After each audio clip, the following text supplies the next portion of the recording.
Bulldozer పాలన అంటే టక్కున గుర్తొచ్చేది యూపీలోని యోగి ఆదిత్యనాథ్ ప్రభుత్వమే. మాఫియా, రౌడీ గ్యాంగుల మీద ఉక్కుపాదం మోపిన యోగి సర్కారు బుల్డోజర్లతో వారి సామ్రాజ్యాలను నేలమట్టం చేసింది. అలా బుల్డోజర్ పాలన అంటే యూపీ ప్రభుత్వమే గుర్తుకొస్తుంది.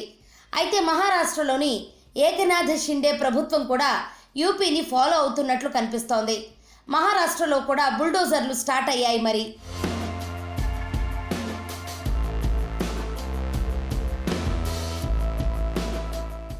ముంబై మిరా రోడ్లోని నయానగర్ ప్రాంతంలో ఉన్న అక్రమ నిర్మాణాలపై ముంబై మున్సిపల్ కార్పొరేషన్ అధికారులు చర్యలు తీసుకున్నారు. అనుమతులు లేకుండా అక్రమంగా నిర్మించారంటూ మిరా రోడ్డు సమీపంలోని పలు నిర్మాణాలను కూలగొట్టారు. బుల్డోజర్ల సాయంతో అక్రమ నిర్మాణాలను, భవనాలను నేలమట్టం చేశారు.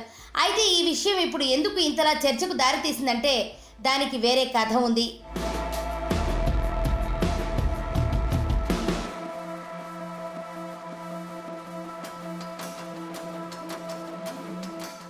అయోధ్యలో సోమవారం బాలరాముడి ప్రాణప్రతిష్ఠ అట్టహాసంగా జరిగింది.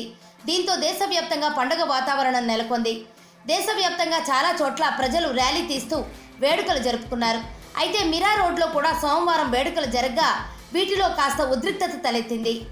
ఇరు వర్గాలు రాళ్లు రువ్వుకోవడంతో టెన్షన్ వాతావరణం ఏర్పడింది. భారీ సంఖ్యలో పోలీసులను మోహరించి పరిస్థితిని చక్కదిద్దాల్సి వచ్చింది.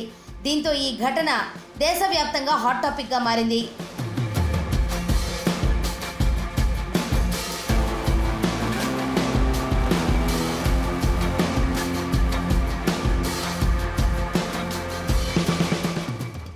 అయితే రాళ్లు రువ్విన ఆ ప్రాంతంలోనే మంగళవారం బుల్డోజర్లు తమ పనిని ప్రారంభించాయి. మిరా రోడ్, నయానగర్ ప్రాంతాల్లో ఉన్న అక్రమ నిర్మాణాలను ముంబై మున్సిపల్ కార్పొరేషన్ అధికారులు పోలీసుల సాయంతో కూల్చివేశారు. దీంతో మరోసారి ఈ ఏరియా వార్తల్లోకి ఎక్కింది.